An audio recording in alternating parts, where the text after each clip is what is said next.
오늘 안식 후 첫날 여인들 몇이 예수님 무덤을 향해서 달려갑니다. 그들의 걱정이 한 가지예요. 그건 다름이 아니라 어떻게 하면 그 무거운 무덤문을 열 수가 있을까? 왜냐하면 유대인들의 무덤은 우리나라처럼 매장이 아닙니다. 그리고 지금처럼 화장이 아닙니다. 언덕 같은 곳에 그 돌을 파가지고 그 안에 동굴같이 만들어가지고 거기에 시신을 안장할 수 있는 곳을 만듭니다. 한 사람만 거기 안장하지를 않습니다. 무덤에 가족을 묻고 또 그곳에 또 가족을 묻고 또 가족을 묻습니다. 그래서 가족묘라고도 말하고 대를 이어서 그 무덤을 사용하기 때문에 가문의 묘라고도 말을 합니다. 그렇기 때문에 반드시 유대인의 이 무덤에는 문이 있어야 됩니다. 그래서 돌문으로 만들어가지고 이 무덤을 막습니다. 그런데 예수님의 무덤은 다릅니다. 아리마대 부자 요셉이 한 번도 안장하지 않은 새 무덤, 거기에 예수님을 안장을 했는데 대제사장과 장로들이 빌라도에게 찾아갔습니다. 예수님이 평소에 내가 3일 만에 다시 살아난다고 말을 했는데 혹시 살아나면 큰 걱정이고 혹시 또 이 시신이 없으면 무슨 일이 생길지 모르니까 제자들이 도둑질해서 또 살아났다고 할지도 모르니까 그러면서 돌문을 막고 그리고 군인들로 하여금 막아달라고 요청합니다. 빌라도가 그 말을 듣고는 들어줍니다.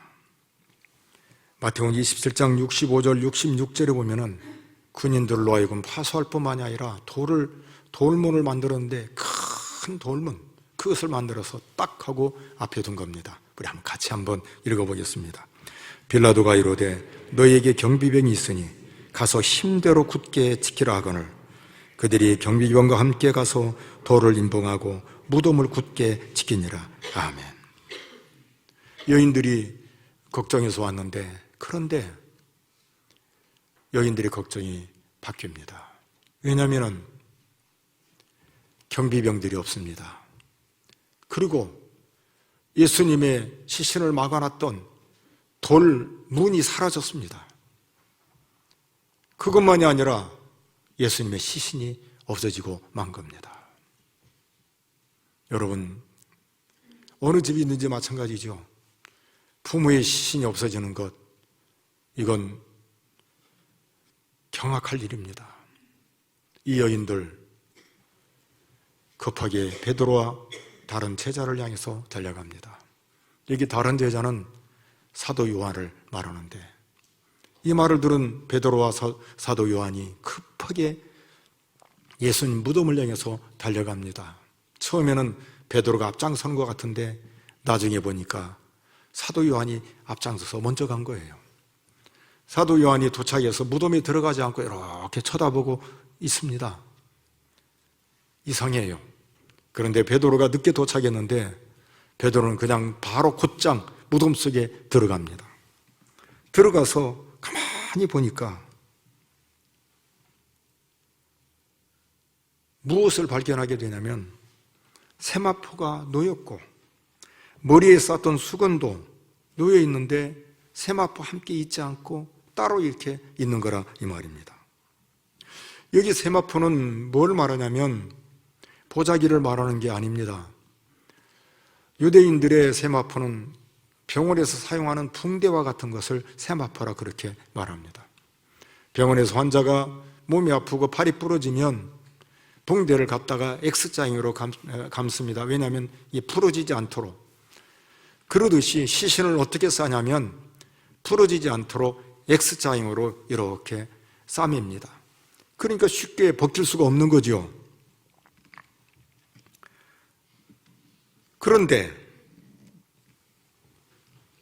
놀라운 일은 예수님이 계시지를 않는데 세마포가 그대로 있는 것입니다.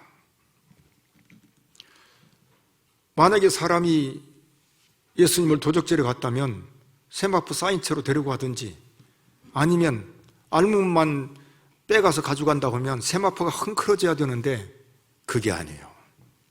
그대로 있습니다.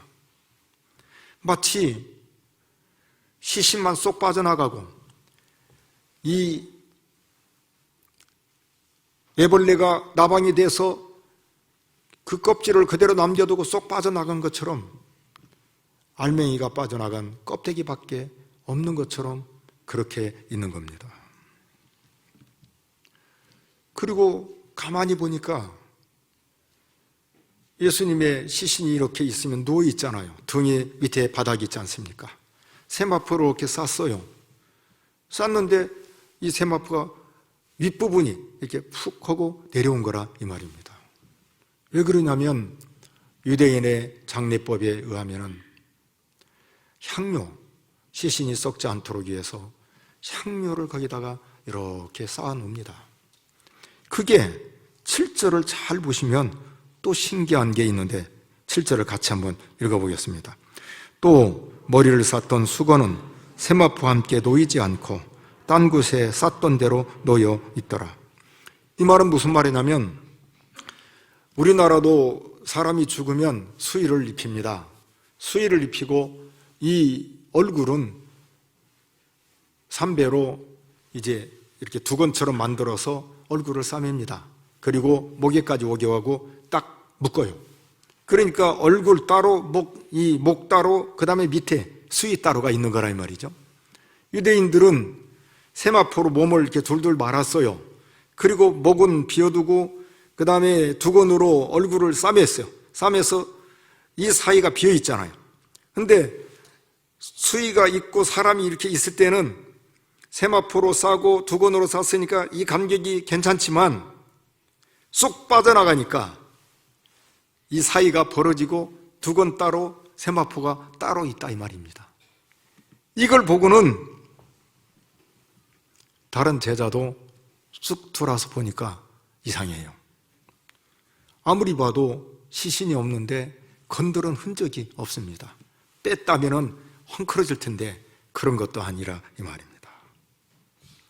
그리고 그들이 이렇게 말합니다. 그것을 보고 믿었다.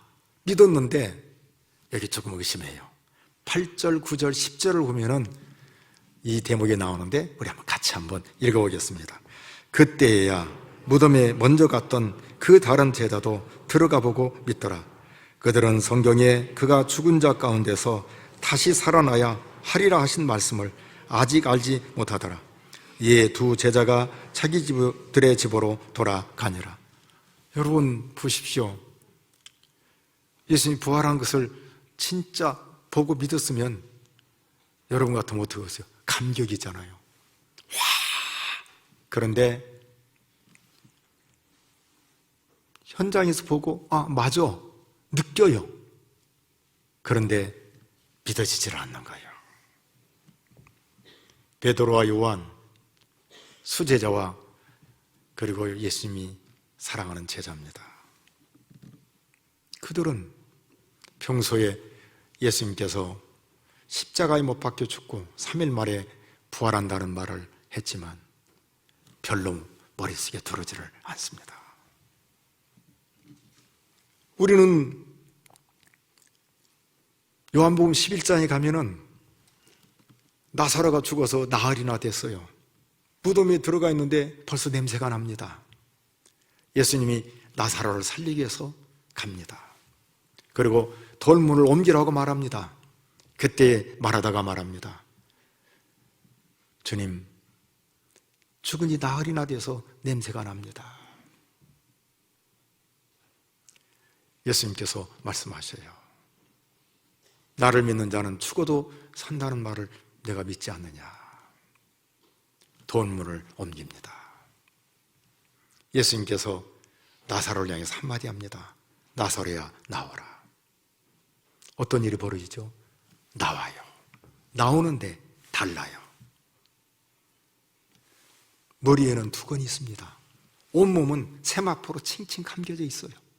그게 요한복음 11장 44절인데 우리 같이 한번 읽어보겠습니다.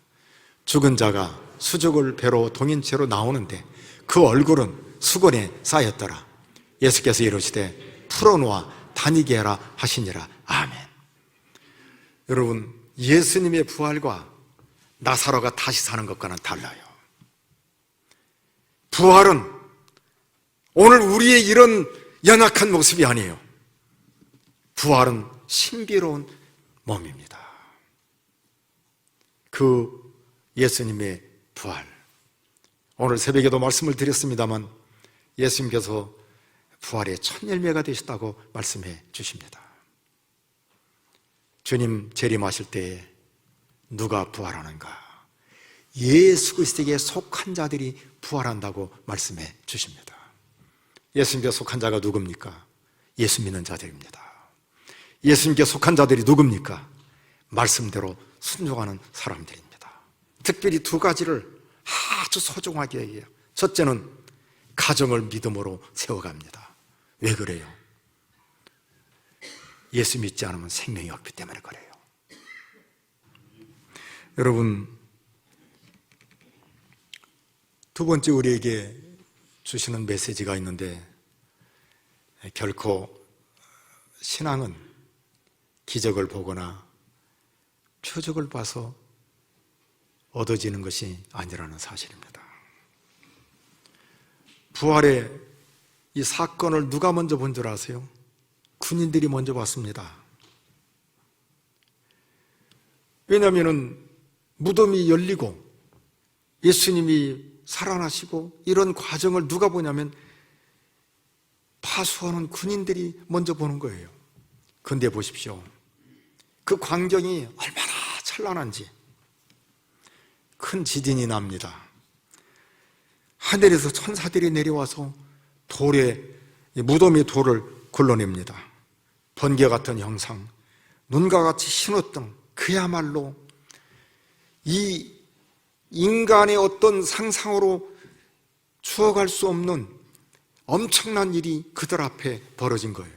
그리고 예수님이 부활하신 겁니다. 얼마나 놀랐는지 이 군인들이 기절했다고 그래요. 그런데도 불구하고 자기들이 직접 눈으로 목격한 그 사건인데도 불구하고 장로들과 대제사장들이 부릅니다. 돈을 많이 줘요. 그리고 간밤에 제자들이 예수님의 시신을 도적질해 갔다고 거짓말하고 퍼뜨리라고 말합니다. 그들이 넘어갑니다. 그들이 넘어가요. 만약에 예수를 믿고 제대로 신앙을 가졌다면 아닐 거예요. 그게 마태복음 28장 1절에 4절에 나오는데 우리 이걸 먼저 읽고 그 다음 절도 읽도록 하겠습니다. 같이 읽죠. 안식일이 다 지나고 안식 후 첫날이 되려는 새벽에 막달라 마리아와 다른 마리아가 무덤을 보려고 갔더니 큰 지진이 나며 주의 전사가 하늘부터 내려와 돌을 굴려내고 그 위에 앉았는데 그 형상이 번개 같고 그 옷은 눈같이 시건을 지키던 자들이 그를 무서워하여 떨며 죽은 사람과 같이 되었더라. 얼마나 놀랐는지 죽은 사람처럼 된 거예요. 그런데 그들에게 믿음이 있나요? 없어요. 돈 주고 뇌물 주니까 확 바뀐 거예요. 그때 사람 알아보는 거죠. 정말 믿음 있는지 없는지는 그때 알아보는 거죠. 마태복음 28장 11절에 15절에 보면 싹 바뀌어요. 그리고 거짓 소문을 퍼뜨립니다. 같이 한번 읽어보시죠. 여자들이 갈 때 경비병 중 몇이 성에 들어가 모든 된 일을 대제사장들에게 알리니 그들이 장로들과 함께 모여 의논하고 군인들에게 돈을 많이 주며 이르되 너희는 말하기를 그의 제자들이 밤에 와서 우리가 잘 때에 그를 도둑질하여 갔다 하라. 만일 이 말이 총독에게 들리면 우리가 권하여 너희로 근심하지 않게 하리라 하니 군인들이 돈을 받고 가르친 대로 하였으니 이 말이 오늘날까지 유대인 가운데 두루 퍼지니라. 무슨 말이에요? 여러분, 표적을 봤다고, 기적을 봤다고 예수 믿나요? 아니요. 제가 늘 말씀드리잖아요. 제가 전도세종학교에 목회한 지 29년입니다. 우리 교회에서 결혼해서 애기 못 낳은 가정이 어디 있어요? 없잖아요. 그런데 그래서 예수를 잘 믿는 믿음이 생깁니까? 아니요. 그렇지 않아요. 표적을 보고 믿음이 생긴다면 성경이 그렇게 말할 겁니다. 표적을 보고 믿으라. 오늘 참신앙은 기적을 봤다고 믿어지는 것이 아니라는 것을 우리에게 가르쳐 주십니다. 수많은 기적, 수많은 이적, 그리고 추억 같은 천국의 메시지를 가장 많이 들은 사람들이 있다면 예수님의 12제자일 겁니다. 그리고 유대인들일 거예요. 그런데 보십시오. 장로들과 대제사장들이 예수님을 십자가에 못 박아야 된다고 하니까 다 돌아섭니다. 그들이 똑같이 고함을 질러요. 또 보십시오. 그렇게 예수님 가까이에서 함께 있던 예수님의 제자 가룟 유다, 은30에 예수님 팔아버리고 맙니다. 옆에서 그 많은 기적을 봤는데 그것이 믿음에 도움이 되는가? 아니에요. 주님을 믿는 믿음은 눈으로 보이는 것 때문에 믿어지는 것이 아닙니다. 누가 병이 나왔기 때문에 그걸 보고 믿음이 생기는 것이 아닙니다. 성경을 잘 보시면 저는 이 두 가지 사건을 봐도 깜짝 놀랄 것 같은데 사람들이 안 믿어요. 엘리야는 죽지 않고 산채로 하늘로 올라갔습니다. 생각해 보십시오. 그들이 수천 년 동안 어디에 있겠습니까? 그리고 또 하나는 어떻게 신약시대에 나타나냐 이 말입니다. 이야, 정말 기독교는 진짜다. 내가 가야 할 본향 천국이 분명히 이렇게 있고, 그리고 나보다 먼저 믿음으로 갔던 선진들이 그곳에서 있다가 이렇게 등장하는 사건은 정말 감격 감탄이었습니다. 너무 좋았어요. 그렇게 좋을 수가 없었습니다. 여러분, 우리가 이 땅에 살다가 죽고 난 뒤에 하나님 나라에서 사는 것보다 더 큰 복이 어디에 있습니까? 그 영광스러운 나라를 누가 준비하십니까? 우리 주님 예수 그리스도이십니다. 그런데 그 믿음은 눈으로 보아서 믿어지는 게 아닙니다. 기적을 봐서 믿어지는 게 아니에요. 주님을 믿는 믿음은 하나입니다. 하나님의 은혜예요. 하나님의 은혜입니다. 주님의 은혜가 아니면 믿을 수가 없습니다. 그런데 그 믿음을 무엇으로 믿게 되냐면 주의 말씀으로 믿게 됩니다. 오늘 베드로와 요한, 하나님의 말씀이 연결되면서 믿어지는 거예요. 베드로가 베드로전서 1장 22절 23절에 뭐라고 고백한 줄 아세요? 우리 한번 자막을 보면서 같이 읽어보겠습니다. 너희가 진리를 순종함으로 너희 영혼을 깨끗하게 하여 거짓이 없이 형제를 사랑하기에 이르렀으니 마음으로 뜨겁게 서로 사랑하라. 너희가 거듭난 것은 썩어질 씨로 된 것이 아니요 썩지 아니할 씨로 된 것이니 살아있고 항상 있는 하나님의 말씀으로 되었느니라. 아멘. 여러분, 우리 영혼이 어떻게 깨끗해요? 진리를 순종함으로 깨끗합니다. 우리가 어떻게 새롭게 됩니까? 주의 말씀입니다. 살았고 항상 있는 말씀으로 우리가 새롭게 되는 거예요. 우리가 믿음을 가지게 되는 것, 주님을 믿는 이 믿음은 하나님의 은혜일 뿐만이 아니라 주의 말씀으로 우리가 믿게 되고 깨닫게 된다는 사실입니다. 오늘 이 부활의 아침에 이 자리에 참여한 사랑하는 성도 여러분, 나에게 이런 믿음을 주신 하나님께 감사하고 하나님의 말씀을 더 깨닫고 그리고 아는데 온 힘을 기울이는 전주세종학교의 모든 권속들이 다 되기를 바랍니다. 그 다음에 예수님의 부활의 의미 세 번째는 성경대로 죽었다가 성경대로 살아났다는 사실입니다. 고린도전서 15장 3절 4절인데 우리 같이 한번 읽어보겠습니다. 내가 받은 것을 먼저 너희에게 전하였노니 이는 성경대로 그리스도께서 우리 죄를 위하여 죽으시고 장사 지낸 바 되셨다가 성경대로 사흘 만에 다시 살아나사. 무슨 말입니까?